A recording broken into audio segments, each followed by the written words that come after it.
At a family barbecue, my grandma announced she'd paid off my $12K car loan. I don't even own a car. Moments later, my sister walked in with new keys. Hours later, a hidden folder and one app notification. Exposed everything. So there I was, expecting just a regular laid-back Saturday afternoon, you know? It was all about burgers, lemonade, and those basic folding chairs scattered on the lawn that still had that fresh mulch smell. Just a classic backyard barbecue, nothing over the top. The kind of gathering where you roll in with a six-pack and head home with a few mosquito bites and maybe a sunburn. I was just there to be supportive, hang out a bit, maybe flip a few hot dogs, laugh with the kids, and kind of blend into the background like I usually do. I wasn't there to make a big deal out of anything, just showing up like always. But then, out of nowhere, Grandma suddenly decided to raise her voice like she was toasting, all cheerful and loud. She announced, "Your car loan's fully paid now. 12 grand is no joke, but you're worth it." Everyone around the table just sort of paused their laughter. I blinked, kind of stunned, and said, "Grandma, I don't even have a car." Cue the awkward silence. Grandma looked a bit baffled and then glanced around, almost like she panicked. And right at that moment, my sister strolled in, beaming and holding up a brand new set of keys like she hit the jackpot. The key fob had this flashy chrome and red vibe, and she was all smiles, acting like she hadn't heard a thing. No one said anything then, not my mom, who was busy slicing watermelon, or my dad, who just kept staring at his plate like it had all the answers. Even Cousin Andrew, the one who usually has a joke for everything, just kept quiet. That's when it hit me. It wasn't an accident. I wasn't meant to know about this deal. They opened the account in my name, thinking I wouldn't notice or that I'd just let it slide like always.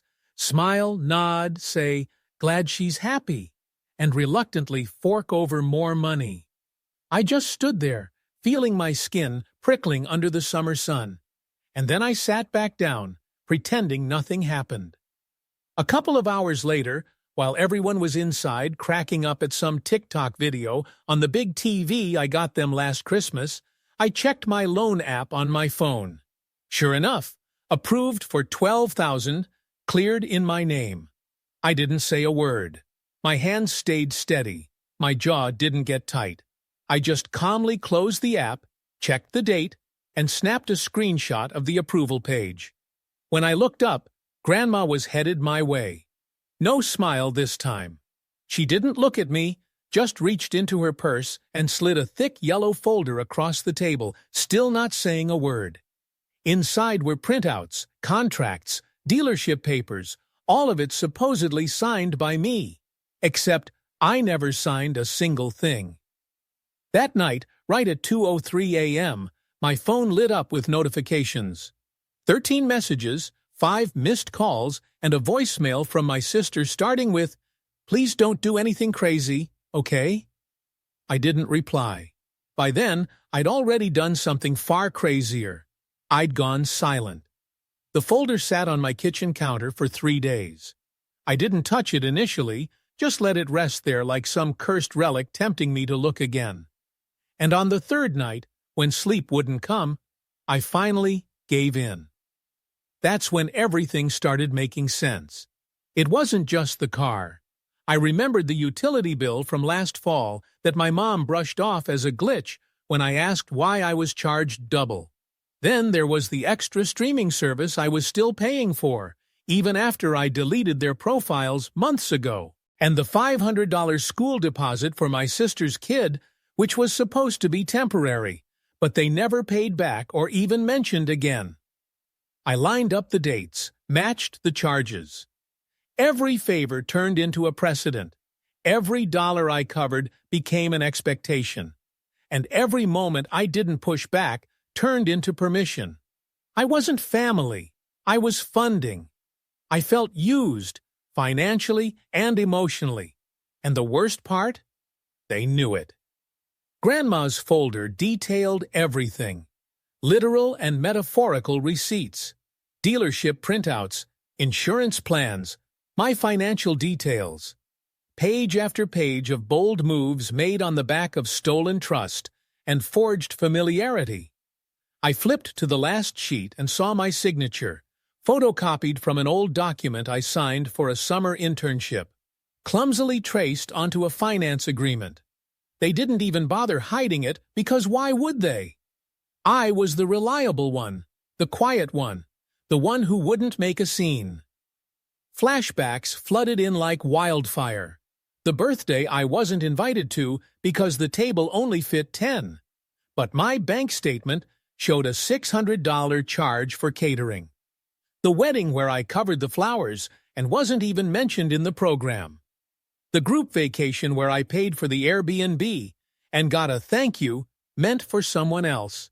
Every memory rearranged in my mind, not as isolated incidents, but as data points in a long, quiet betrayal.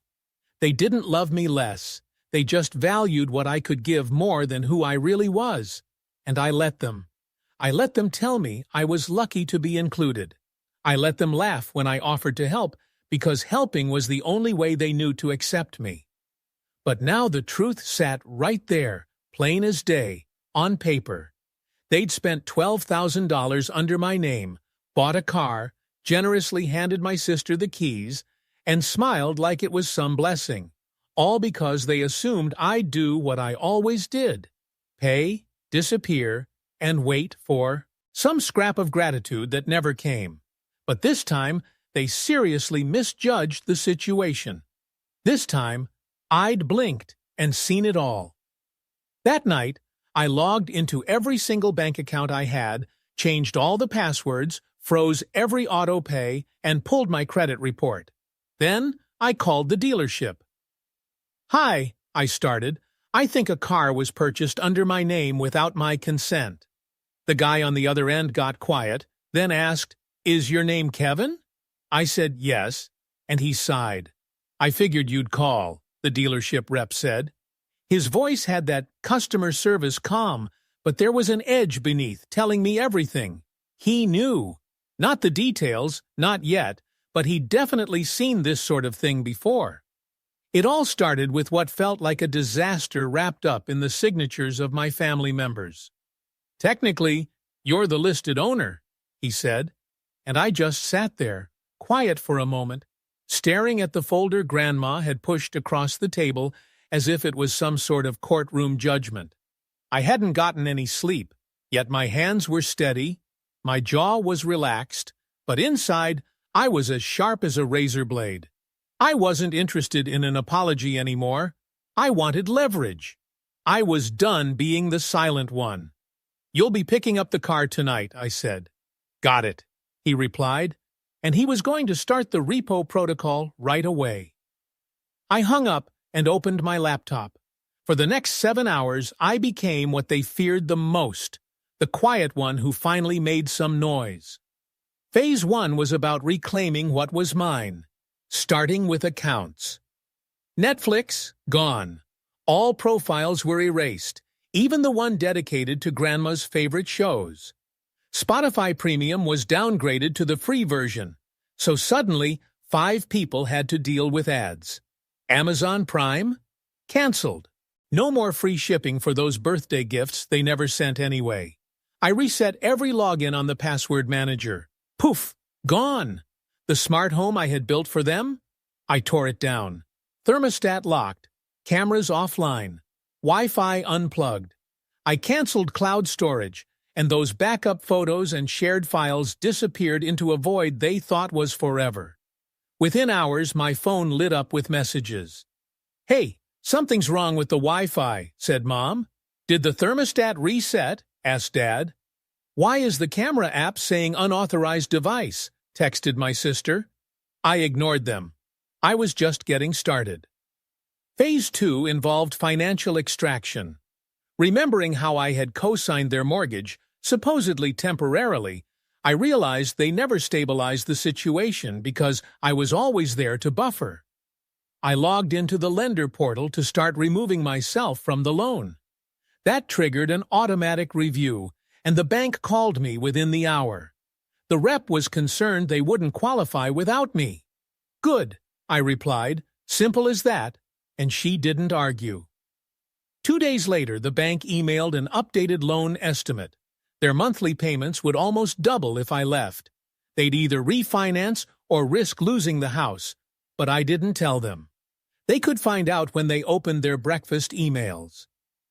Phase 3 was all about auditing assets. I dug deeper, past subscriptions and bills. I found the lease on the storage unit I paid for, holding half the family's heirlooms. I discovered business insurance for their home office was under my name. The hosting account for the family photo site they used for holidays? Also under my control. I deleted it. I uncovered the domain registration for Dad's little tax prep business. Guess who had been paying for it for 6 years? I transferred it to a private registrar and locked it. Then I called the CPA software provider and revoked their license. Tax records? No longer accessible. Auto renewal? Cancelled. I wasn't stealing. I was simply reclaiming what was mine. Phase 4 was about shutting down the system. Back when I started my IT and back-end infrastructure firm, I gave them access to the same tools my corporate clients used. Firewall protection, network optimization, encrypted backup. They thought I was just helping out. They never bothered to read the paperwork. I logged into the back-end and reclassified both accounts, my parents' firm and my uncle's clinic, from family-free access to terminated. The system initiated a full shutdown. I left a note on their admin dashboards saying that since 2016, the infrastructure was maintained at no cost, but effective immediately, all services were revoked. No emotion, no warning, just a clean digital severance. At 6:12 p.m., my uncle left a voicemail that was equal parts confusion and panic. "We can't log in. Our files are gone. Were you hacked? Call me ASAP." I didn't. By 6:45, a message from Dad arrived saying I had gone too far. "This isn't just about the car," he said, and he was right. It never was. Phase 5 was strategic exposure. I still had the screenshots, the dealership forms with my fake signature, the loan approval, Grandma's folder. I compiled them into a neat PDF, time-stamped, organized, and factual. Then I sent it to 3 people: our family's accountant, a fraud investigator I knew from a past client, and my lawyer. By 9:00 p.m., everything was set in motion.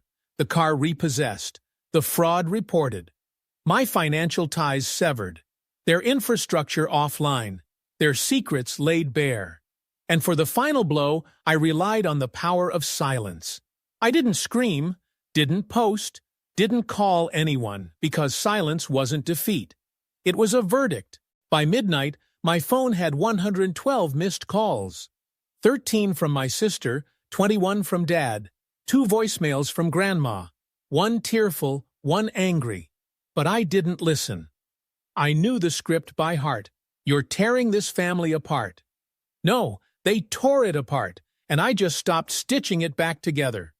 They weren't calling to apologize. They never did. They were calling to control, to manipulate, to remind me I was one of them, even after everything. That night, when the car was taken away, my phone buzzed nonstop like a detonated bomb in a group chat I never wanted to be part of. My sister was the first to text. "They said the car is gone. What did you do?" Then my mom, "Please just call. We don't understand why you're doing this." And Dad, "This is childish.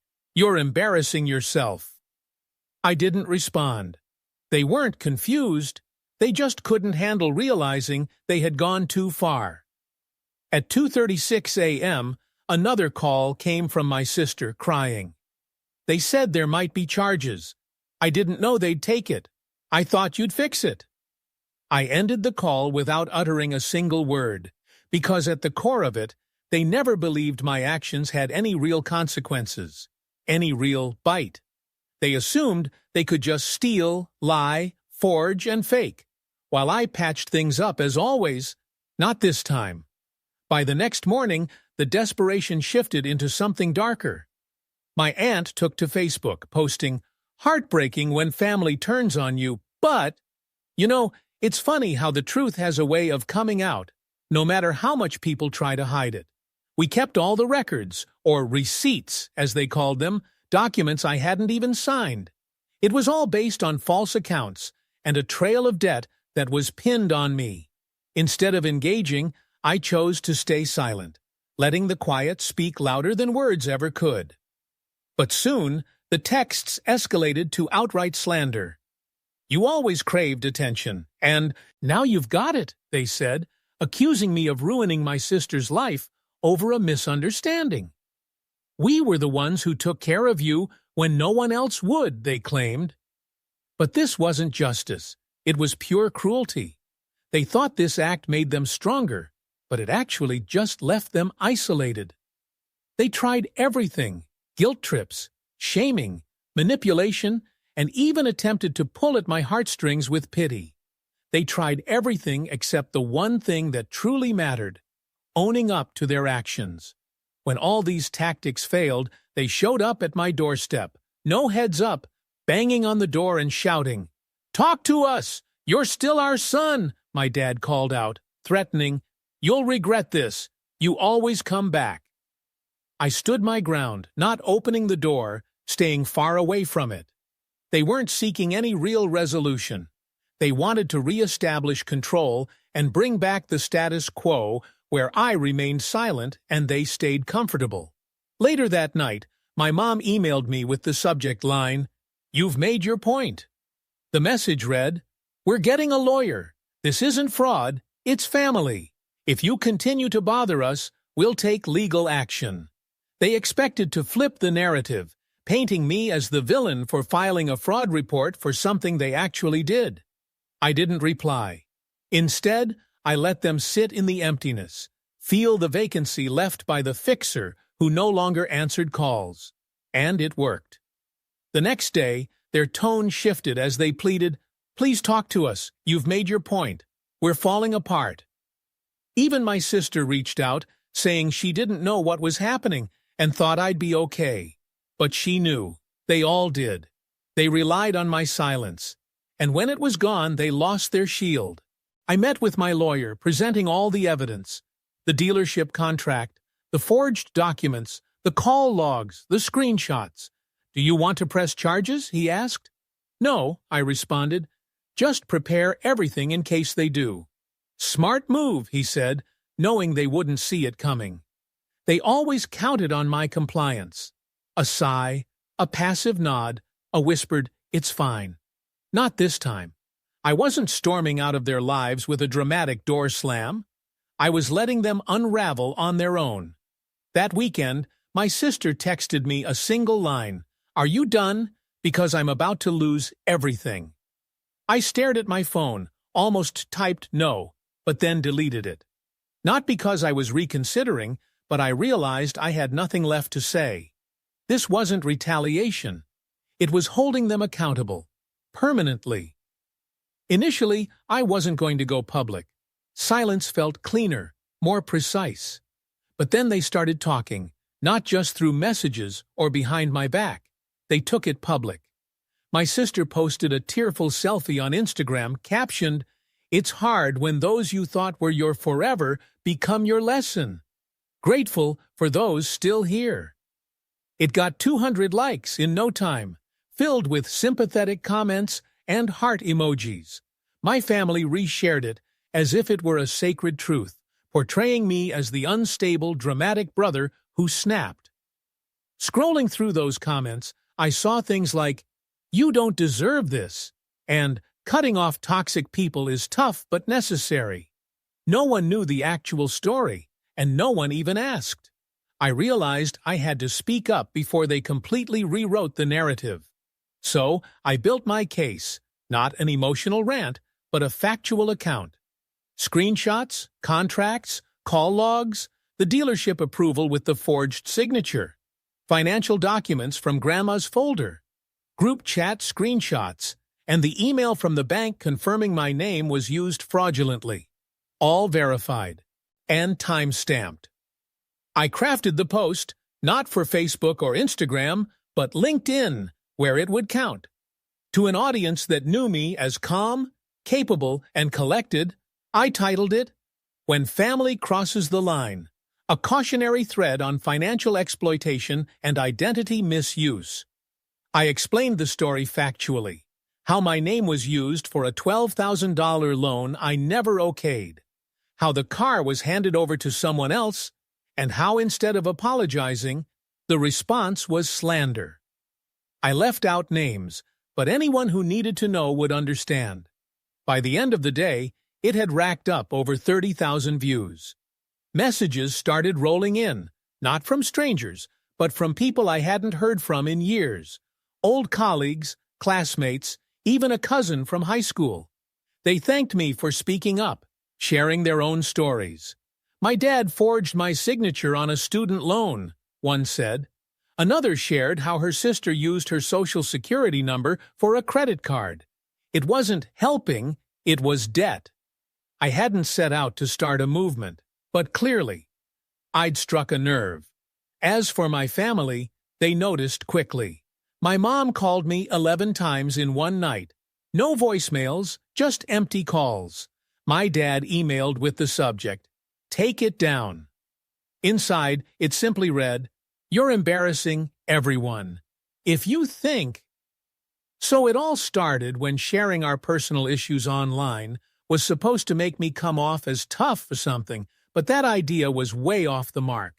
I got this message basically telling me to remove the post or face some consequences, and it was signed with a proper, full name like it was from a total stranger. I didn't even bother replying. Instead, I pinned the post for everyone to see and forwarded a PDF folder full of every single receipt to their family accountant. Just in case they got any ideas about claiming the car on their taxes. I included a little note there, too, something like, "In case of an audit, be aware that I didn't authorize or start this purchase. Report filed for financial misuse. Documentation included." No drama, just covering myself. That same evening, my cousin Ellie called me up, and her voice was all shaky. She'd seen everything and felt like I should know that people were saying I was dangerous or trying to deliberately tear apart the family, like I'd gone off the deep end or something. I couldn't help but laugh, not because it was hilarious, but because it was just so expected. Whenever the person who's been made the scapegoat dares to speak the truth, this is the kind of narrative others spin. But Ellie wasn't done. She told me about this meeting, whispered about it, actually, where Grandma, Uncle Ray, Mom, everyone was passing around these fake messages I supposedly sent. I paused, like, "Are you sure?" She mentioned one message that said I was planning to sue everyone, building some sort of revenge fund. I didn't respond to that, just thanked her, and made another copy of the PDF, labeling it Prepared Response, Reputation Defense. Then I did something I'd been dodging for a while. I emailed everything to my lawyer, all the documents, the LinkedIn post, the slanderous bits, and the family group chat threats. I even attached the screenshots Ellie had quietly sent over from the meeting. My lawyer got back to me in about 10 minutes, suggesting we discuss it on Monday, but already pointed out that there was enough there for a defamation, fraud, and civil suit. I wasn't looking for a lawsuit, but I wanted to be ready, because real power isn't just about what you say, it's about what you can prove. By the next morning, the facade had shattered big time. Uncle Ray messaged me asking me to take the post down because it was embarrassing for my parents and affecting Grandma. My sister chimed in with a simple, "I hope it was worth it." For the first time, I shot back a reply, typing, "It wasn't worth it, it was necessary," then blocked her. Not out of anger, but for my own peace, because when someone steals your identity emotionally, you don't owe them closure, only yourself freedom. I didn't go public to get back at anyone. I went public to breathe. And when I finally closed the laptop that night, it hit me. They weren't upset because I lied. They were furious because I laid the truth bare for everyone to see. They didn't ask for forgiveness. They wanted access. They weren't there to make peace. They were there to reclaim what they thought was theirs, me. It was a quiet Sunday, too quiet. I was sipping coffee, window open, reading support messages from strangers and distant friends who now understood who I really was. No longer the bitter one or the problem, but the person who stopped just surviving and started moving forward. Then the doorbell rang, and I knew who it was before I even glanced over. My mom, Dad, my sister a few steps behind, sunglasses on, like grief was a fashion choice. They stood there like door-to-door missionaries offering redemption. Mom had a box in her hands, and I didn't ask what was in it. Dad spoke first, saying they just wanted to talk. I didn't answer, and Mom held out the box like it was a peace offering, saying it contained everything. The receipts, the car title, the account closures. They were trying to make things right. I let them talk, let them say what they thought would make amends. That I'd always been loved, that they didn't realize how I felt, that they were under pressure, that they panicked and didn't mean it. But there's something strange that happens when people grasp that they've lost control. They start pretending they never wanted it in the first place. My sister stayed quiet until the very end, and predictably, she came out with the line I expected. We were a family once before all this. By all this, she meant the truth, my boundaries, the part where I stopped bankrolling her comfort. I stepped outside, closing the door behind me, not to invite them in, but to end it outside. I looked my dad in the eye and said, "You didn't lose a car, you lost the right to ask." I turned to my mom, saying she didn't lose a son. She lost her silent shield. Then I faced my sister, explaining that I had to redefine what I could give. They stood there waiting for me to crack, waiting for the moment I'd say, "But you're still my family." But I didn't. Instead, I said, "There's no going back, not because I hate you, but because I've finally grown to like myself too much to crawl back into that cage." My mom whispered, "So this is it." I nodded. No big speech, no dramatic goodbye. My dad looked at me like I was a stranger, and for the first time he was right. He didn't know this person standing in front of him because the one he remembered would have paid for lunch after all this, would have apologized for making things awkward, would have driven them home. But I wasn't that person anymore. They left without another word, no threats, no tears, just the sound of the car door slamming. I didn't watch them pull away, didn't wait for another knock. I turned around, went back inside, sat at the table, finished my coffee, and for the first time in my life, felt like I didn't owe anyone anything.